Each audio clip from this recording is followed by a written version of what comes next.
بسم الله الحمد لله والصلاة والسلام على رسول الله وعلى آله وصحبه ومن والاه ثم أما بعد. To proceed. So today inshallah we will take only one maxim. You have it in your folder. التلف في يد الأمين غير مضمون إذا لم يتعدى أو يفرط وفي يد الظالم مضمون مطلقا. So let's write it. التلف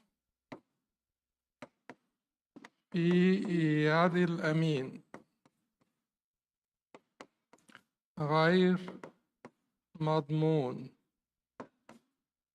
إذا لم يتعدى أو يفرط.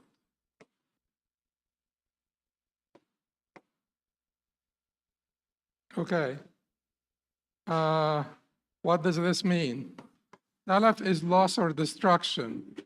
Talaf is loss, destruction, ruining in the hand of the trustee.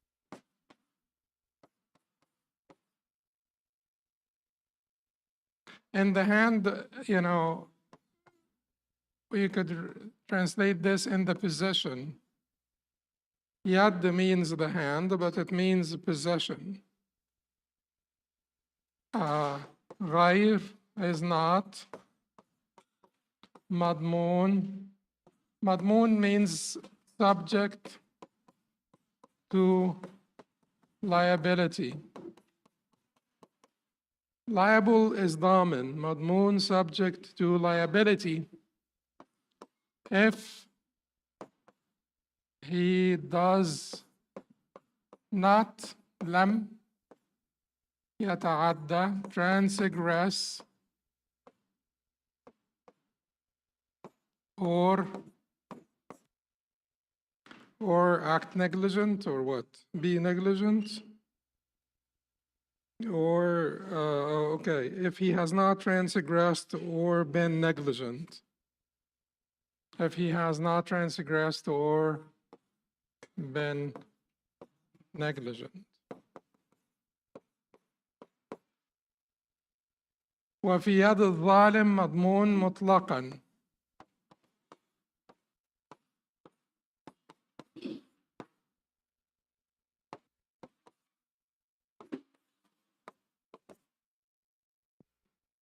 Okay, and then the hand or position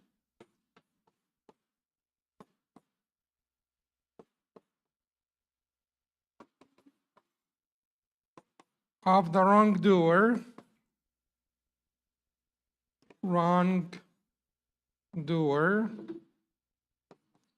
is, let's say, always or absolutely.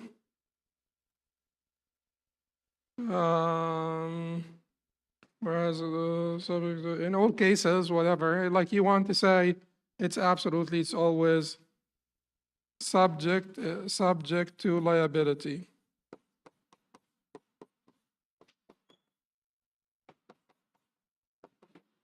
This is it. This is what we will be talking about for the rest of of this session. How else would you express this? They expressed it in different ways. ما ترتب على المأذون فهو غير مضمون والعكس بالعكس. ما ترتب على المأذون فهو غير مضمون. Whatever results from authorized use or authorized possession is not subject to liability, and vice versa. Conversely, whatever results from unauthorized possession is subject to liability. And this is the 14th of As-Sa'di's maxims, which is التلف في يد الأمين غير مضمون. How do what is the explanation of this maxim?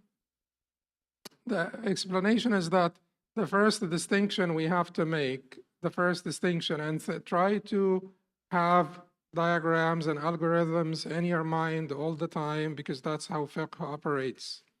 So the first distinction we have to make is a distinction between the type of yad, type of position. Is this authorized, lawful position, such as, position with the consent of the owner, the person that has legal authority to give consent, which sometimes is not the owner, could be the wasi, could be the, wali, etc. Or is it a position with permission from al-Shara, the lawgiver?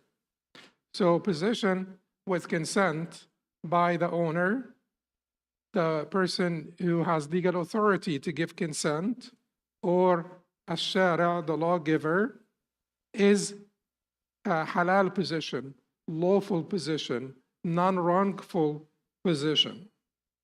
And then this will be called, the person who has position is called what? Amin. And his yad, his hand, or his position would be called yadul amin. That is the hand or the position of the trustee. Amin is trustee. So now, if these conditions do not apply, there was no consent from the owner, the lawgiver, or the person who has the authority to give consent, then the position is called wrongful. The person is called zalim, and his position is wrongful. Types of zalim would be what? Would be the ghasib, would be the kha'in, would be the jahid. Ghasib, usurper; kha'in, betrayer of trust; jahid, wrongful denier. Wrongful denier. You borrow money from me, and then you deny that you ever took it.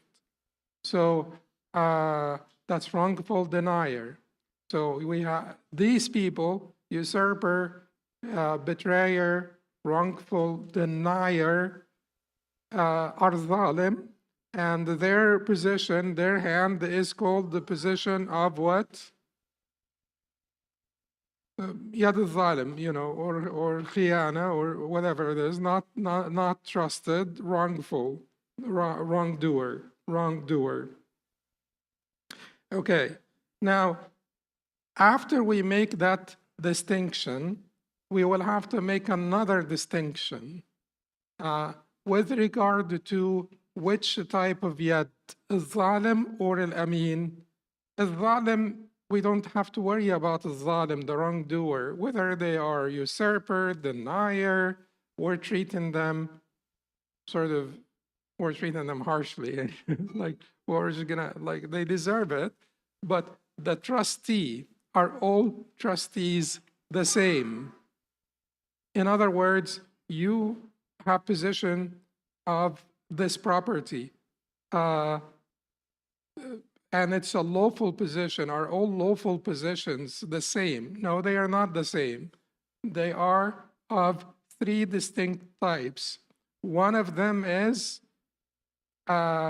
you are in position for the exclusive benefit of the owner, not your benefit, the exclusive benefit of the owner. Can you think of examples?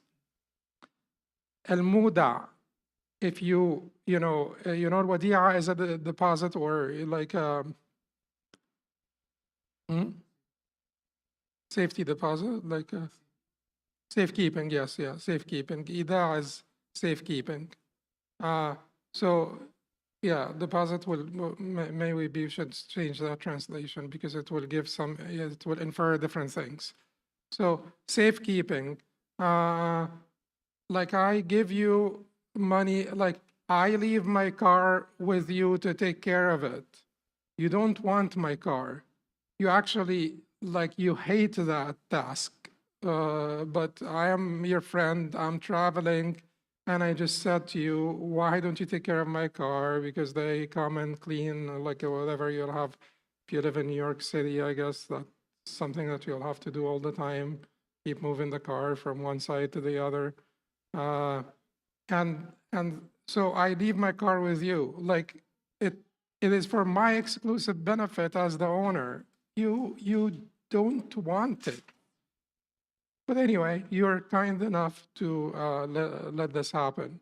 I am your agent, but I am an agent that is mutabarra. You know, I am doing something on your behalf for your exclusive benefit. I am the wasi, the executor. I am the wali, the guardian, and I am not taking any money for my guardianship, for my work. I am not taking any money.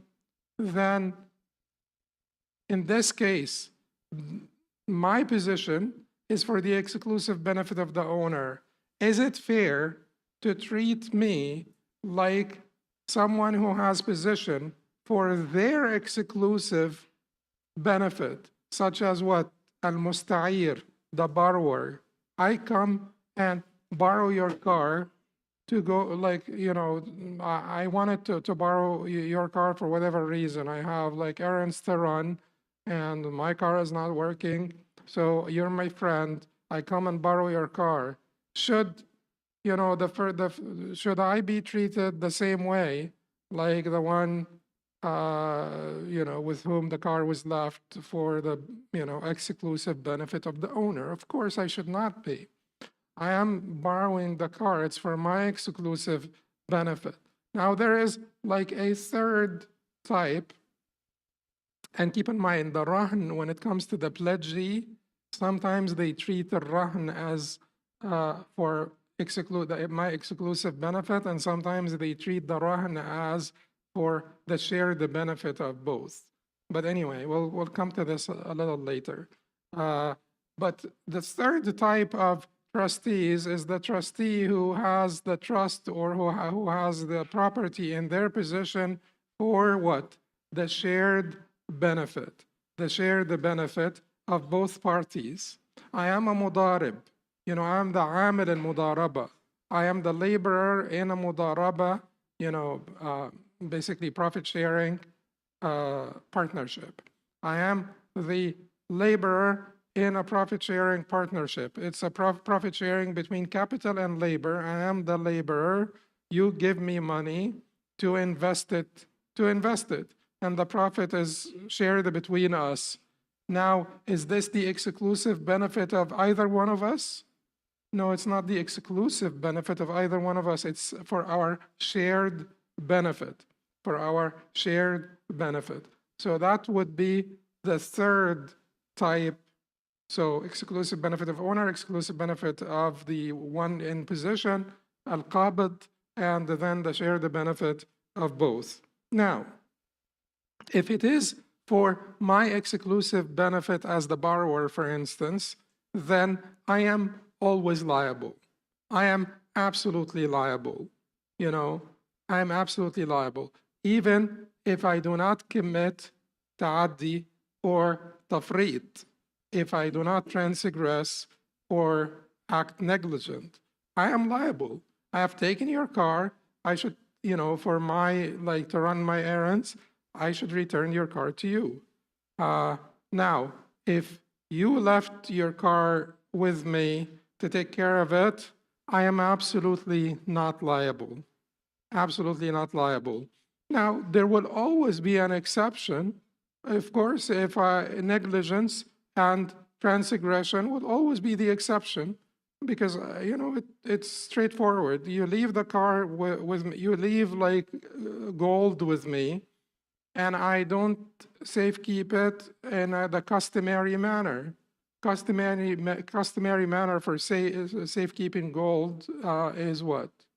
You know, you put it in like a safe, or like, you know, whatever customary manner, you know, for, you know, gold safekeeping, which is different from, you know, leaving, you know, grains, for instance, in your possession.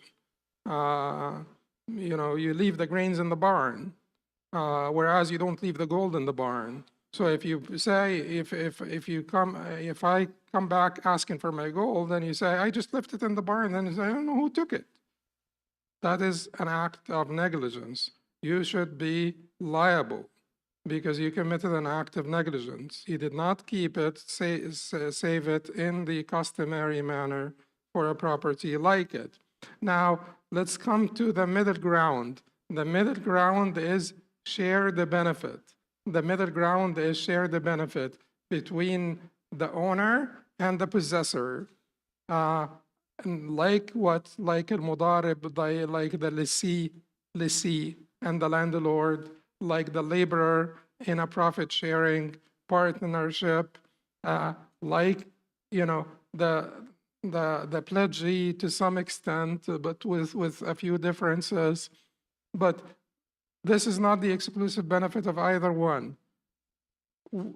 Am I a trustee? Yes, I am still a trustee. Should I be absolutely liable like the borrower? Should I be absolutely... The borrower also is a trustee, by the way, because I trusted you to give you my car. So am I always liable like the borrower? No, I am not always liable like the borrower. Am I just like the,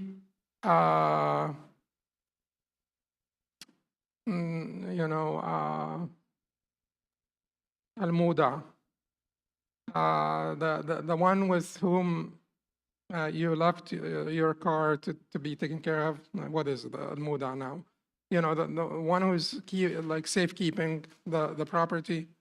No, I'm not, you know, because this is for my benefit as well. This is not for the exclusive benefit of the owner. This is for my benefit as well. Whether it is I am the rahin, the pledgee, or the lessee, the musta'ajir, or the amil in a mudaraba, it is not for your exclusive benefit. It's for our shared benefit. So I will be treated different from the two other categories. I will not be liable for loss unless I have committed an act of transgression or negligence. I will not be liable for loss. So if I come to you and say, you know, there was like a fire and whatever it is that you left your property got lost in the fire, then in this case, I will not be responsible. Keep in mind, they make a distinction between two different types of loss or destruction based on the cause of loss or destruction. If it is a hidden or manifest cause. If it is a hidden cause, if I come and claim that someone stole it, okay. Now, how am I going to be able to prove it? I'm not going to be able to prove it. But if I come and tell you there was a war and, you know, this was lost in the war,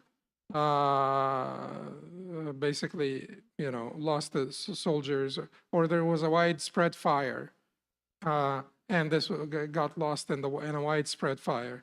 Well, you know, can you bring a couple of people to say there was a war? I mean, if there was a war or widespread fire, there was likely a couple of people who can witness to that.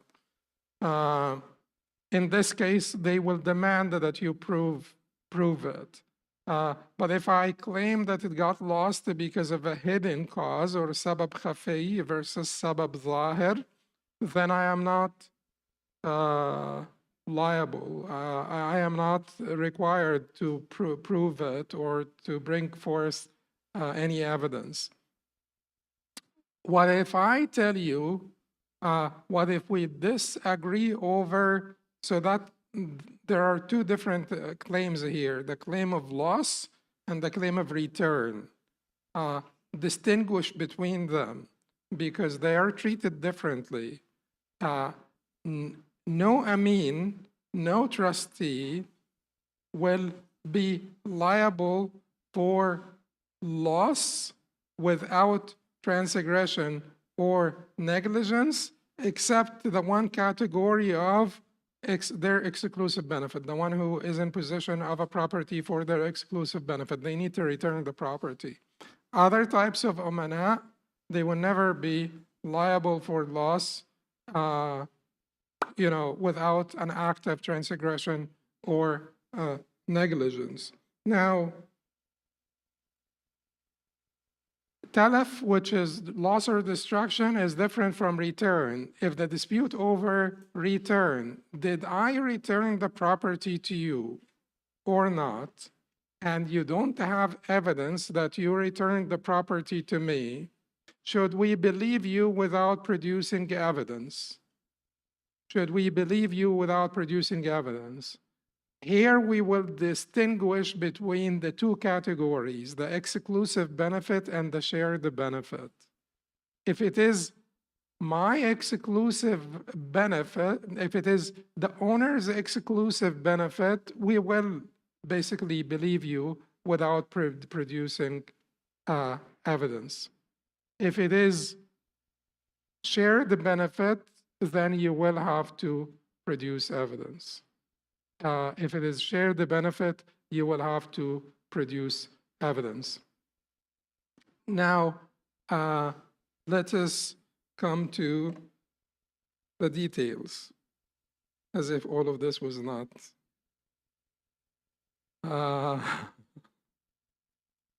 But anyway, the first thing that you need to figure out is the yad, or possession.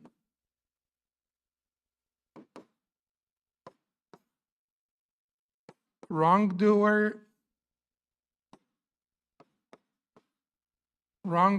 get the wrongdoer out of the way quickly.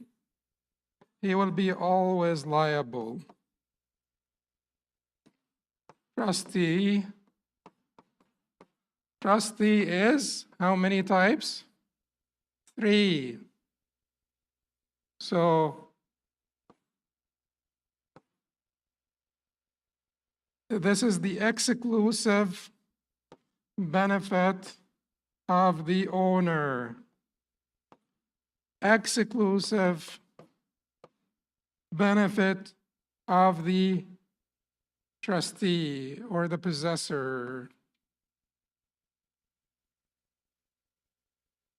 This is for the share the benefit of both.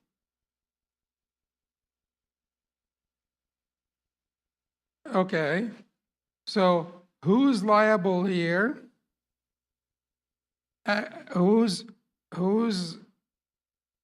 liable here for the loss without transgression? Liable for the loss without transgression. Not liable for the loss without transgression.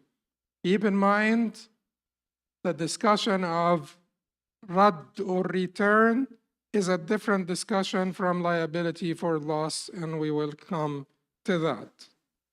Okay. So conditions for accepting the statement of a trustee when he has no proof. That is what we want to discuss now. So in al-Sa'di rahimahullah, in his 26 Maxims says, يقبل قول الأمناء في الذي تحت أيديهم من التصرفات والإتلافات وغيرها إلا ما خالف الحس والعادة. The statement of trustees is accepted regarding the dealings, losses, and the like that concern what is under their control, except where it contradicts perception or customary practice. Except where it contradicts perception or customary practice. You come and make a claim that the gold was burned. Okay, well, was it really that hot? Did it melt? Just give it to me still, if it melted. So that is contrary to what? Perception. Contrary to customary practice. If you come and say it was lost to war and there was no war, no one can verify that there was a war, then that is certainly not accepted.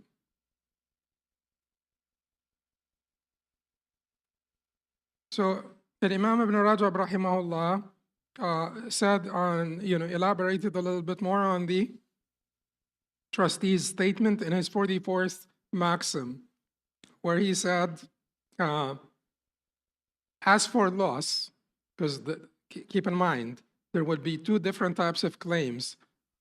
I can claim that the amana was lost, destroyed, or claim that I returned it to you.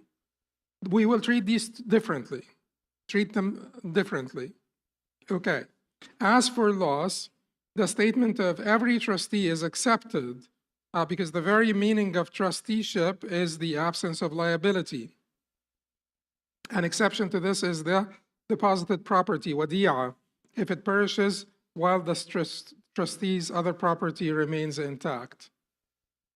That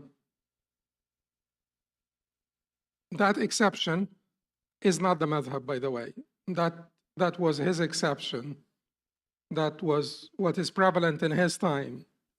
What was prevalent in his time is that a deposit, if you come and say your property was burned, but all of, it was in my home, nothing else was burned, just your property.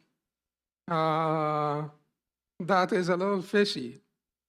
So they did not accept this.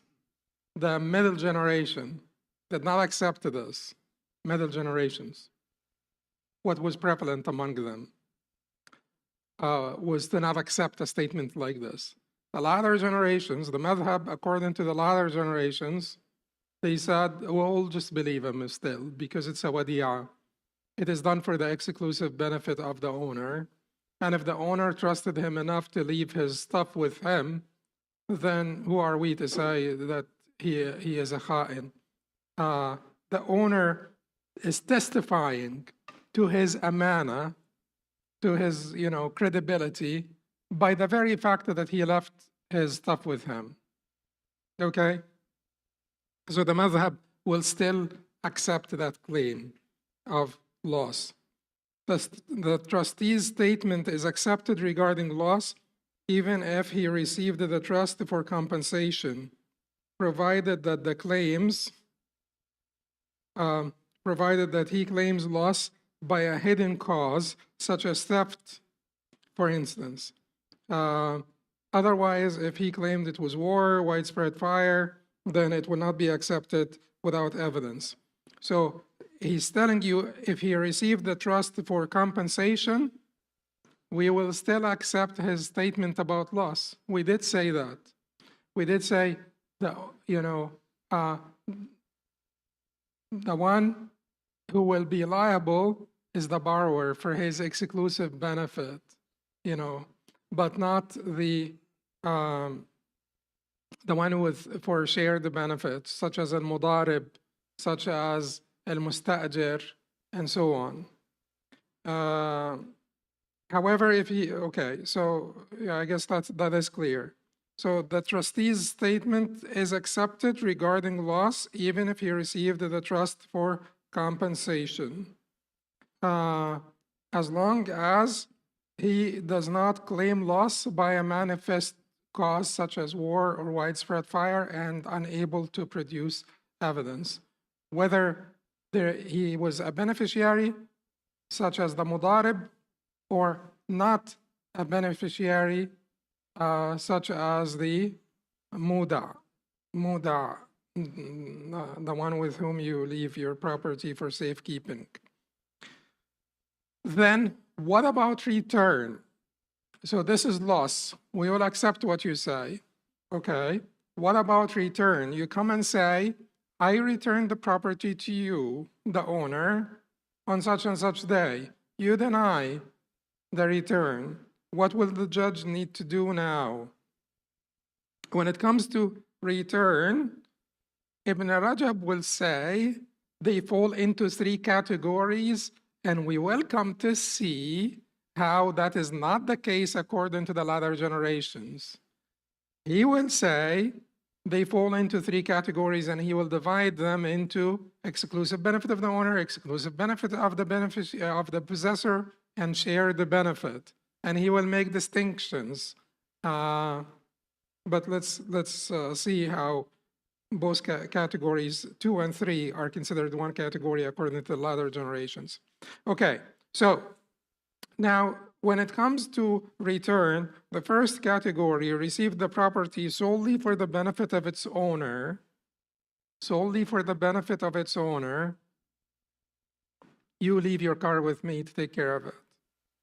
I say I return the car to you. You deny it. They will accept my statement because it was left for the sole benefit of the owner. Although Abu Talib and Ibn Mansur transmitted from Ahmad that if a deposit is established by evidence, a claim of return is not accepted without evidence. So I leave my car with you and we write something. You know, we have witnesses. And then I return the car, then I will have to produce the evidence on that. Not the madhab. The madhab says, no, I don't have to. Always, I don't have to. What about the orphan? Gets a little bit stickier here for the madhab because the Quran says, you know, when you return your money to them, have witnesses, have witnesses. What do we do then? The madhab will say there are two different types of custodians of the orphan's money. The mutabarra', the volunteer, and the one who is paid to take care of the orphan's money. The one who's paid to take care of the orphan's money will be required to produce evidence. But the mutabarra', the volunteer, will not be required. They're trying to be kind to the volunteer, whether it is wakil acting, you know, an agent acting on my behalf, whether it is the wali of the money of the orphan, anyone acting for the exclusive benefit of the owner of the property, they're trying to be kind to them so that people don't shy away from taking that responsibility.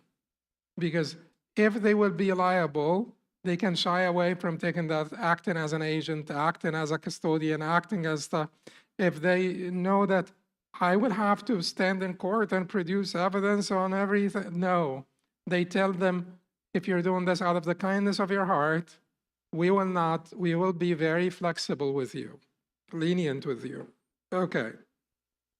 Now, so there is a difference between like an agent that is compensated for their agency, a custodian of the orphan's money that is compensated. These people will have to produce evidence. The volunteer will not have to.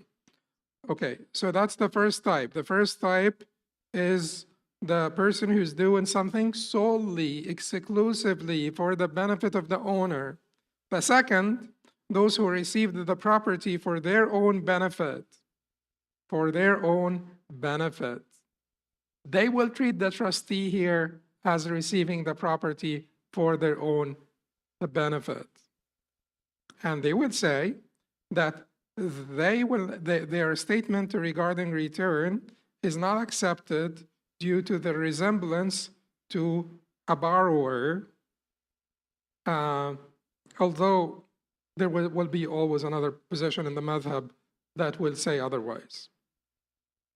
The third, those who received the property for a shared benefit between themselves and the owner, such as the mudarib, the partner, the compensated agent, and likewise the executor, compensated. So he will say there are two views, non-acceptance and acceptance. According to the madhab, acceptance of the statement concerning return is that trustees fall into two categories only. Two categories only. The first category that he mentioned, exclusively for the exclusive benefit of the owner, and in this case, acceptance of the claim of return without evidence. The second and the third, whether it is for the exclusive benefit of the possessor or the shared the benefit of the owner and possessor, will be treated as one. That's the second and third category. In al-Rawd al-Murba, it says, if they dispute over the return of property or its price to the principal, the agent and the principal disputed, the statement of a volunteer agent or voluntary agent is accepted.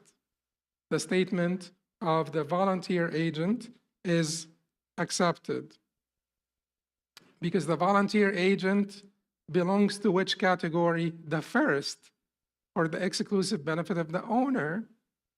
But the statement of the paid agent, compensated agent, is not accepted, even though this was for their share the benefit.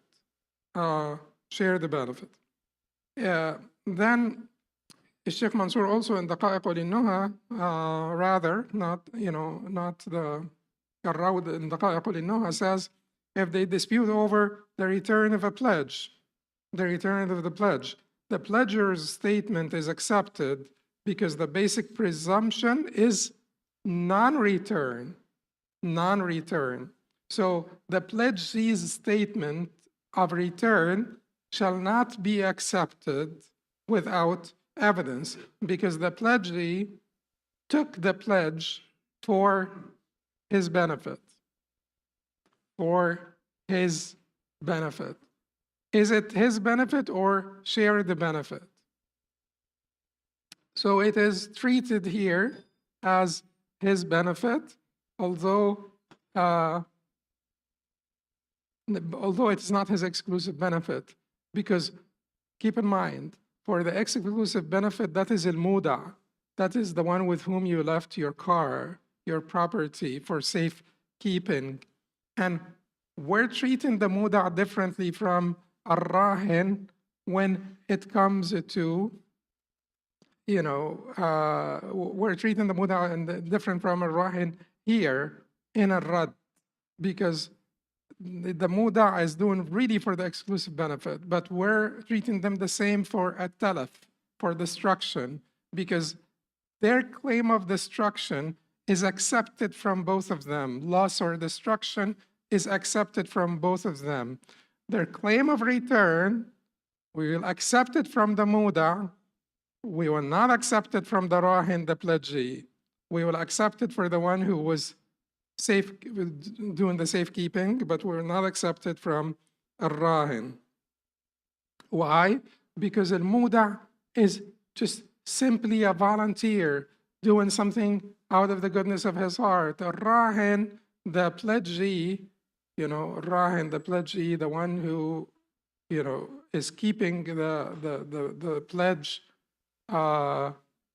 basically to guarantee the return of their money, is keeping the pledge for their benefit or not? Yes. But it is to some extent a share the benefit or not? Yes, because there is a transaction here. Like you basically, you borrowed money from me and then you kept your property so that, I can get, you're guaranteeing to me the return of my money. So it's to some extent a share the benefit. Now, transgression and negligence. What is transgression and negligence? Transgression is ta'addi, negligence is tafrit. It's failing to safeguard a trust in the customary manner. It immediately converts the trust. It immediately converts your hand from a hand of Amin to a hand of a Zalim, from a hand of amana to a hand of daman or liability, from a hand of trust to a hand of liability. Okay, so once you basically take my wadi'a, my wadi'a, what is wadi'a? It's just like, There's like no good word for it, like word for word, maybe. If you take my wadi'a, I left something with you to take care of it, to say for safekeeping. It's just little, okay. Huh? Yeah. it will be confusing anyway. But if you take my wadi'ah, just remember wadi'ah. If you take my wadi'ah and put it in a safe and take it out of the safe, to use it and return it to the safe, is there a problem here? Yes, there is a problem. And does that interrupt the transaction and turn your hand into the hand of a wrongdoer? It does. Does it disrupt the whole transaction? Does it end the transaction? Is that not wadi'ah anymore? It's not a wadi'ah anymore.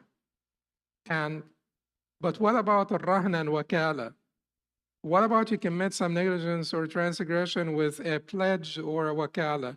Does it end the dealing, the transaction? Is this not a rahn anymore? No, it doesn't disrupt it in this case. Doesn't disrupt it in this case. Because they're trying to say wadi'ah should be so sacred that you should never betray the trust of a wadi'ah. But rahn and wakala is a little bit different. There is a little bit room here to maintain the transaction, even though you committed negligence or transgression. Are you going to be liable for negligence or transgression? Always liable for negligence and transgression. So keep negligence and transgression out of the discussion. We don't need any classification for negligence and transgression. You're just liable for negligence and transgression. Okay, finally, the qaida that is related, al-jawaz al-shar'i yunafi al-daman, or shar'i permissibility, sharia permissibility, or shar'i permissibility precludes liability. ما ترتب على المأذون فهو غير مضمون. What results from authorized action is not subject to liability. So, examples. If you are attacked by an animal and you kill that animal, are you authorized to kill the animal? Yes. What are you going to do? Are you liable? No, you're not liable. You're not liable. Now, if you are a skilled physician and err in a procedure or something without transgression, without violating the standards of care, are you liable? No, you're not liable. What if you are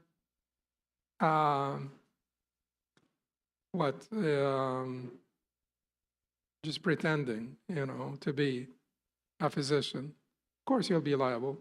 What if you didn't finish your education? Of course you'll be liable.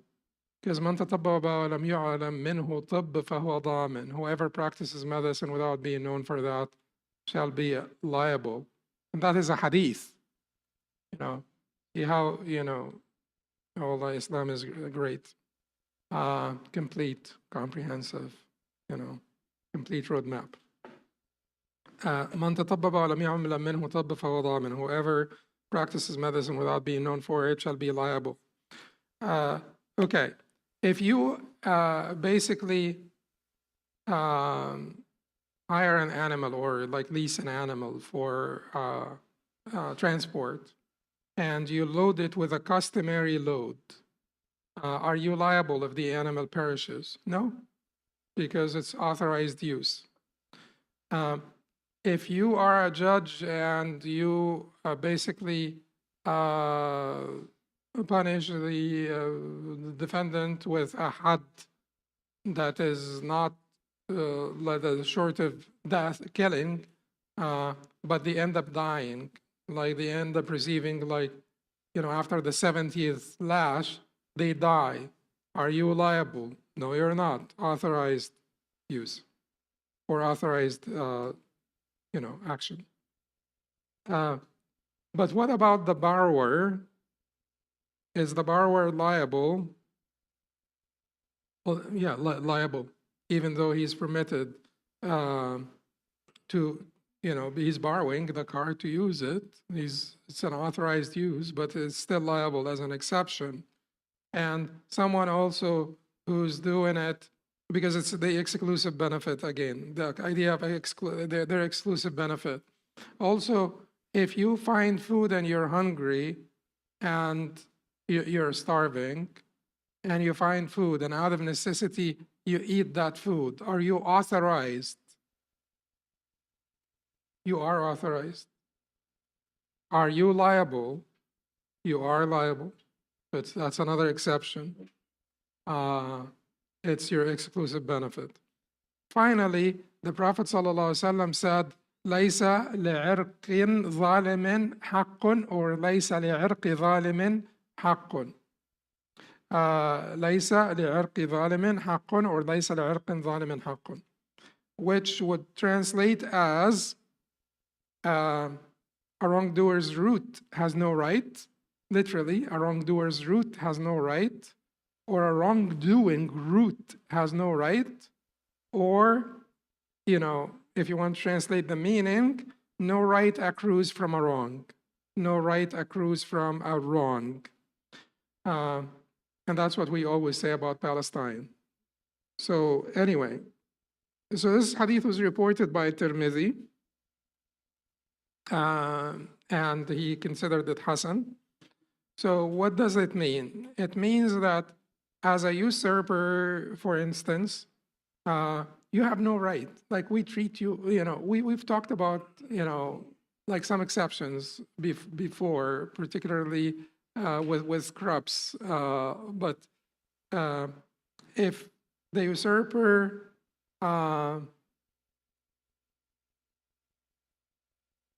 this is wrong, by the way. I should have said plants, trees, not crops here. Does it say crops? Okay, that needs to be corrected. So it is غرس, planting trees, because they make a distinction between crops and trees. So you should make this plants, trees, not crops. So if a usurper plants trees, just remind me, somebody should remind me to change it. If a usurper plants trees, and because the trees are going to be there forever, the crops can be just harvested. So let him harvest, or you harvest it. And anyway, so if the usurper plants trees or builds a building on a wrongfully seized land, does this usurper have any rights? No, no rights. He will be forced to uproot the trees. He will be forced to demolish the building. He will have to pay for any diminution in the price or the value of the land because of what happened to it. And he will have to pay rent. He will have to pay rent for the land when it was with him, whether or not he made any use of the land. Whether or not he made any use of the land. Why? Because ليس لعرق ظالم حق. No right accrues from a wrong. No right accrues from a wrong. قولوا قولي هذا أستغفر الله لي ولكم سبحانك اللهم وبحمدك أشهد أن لا إله إلا أنت أستغفرك وأتوب إليك.